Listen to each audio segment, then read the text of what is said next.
Carry the two. Yummy.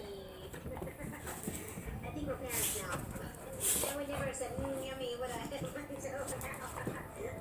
don't lose my favorite Jennifer's love for me and my love for her. So when you take that out of the equation, you say, you know what? The world will fall apart around us, but at least we have each other.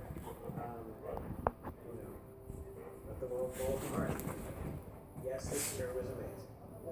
Yes, it had its points too. Sure.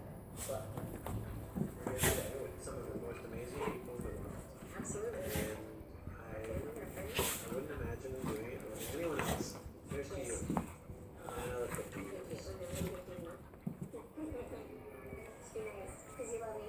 You've been treating me so well all day. I don't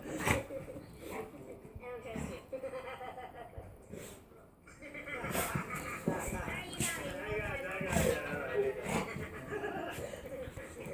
Come on.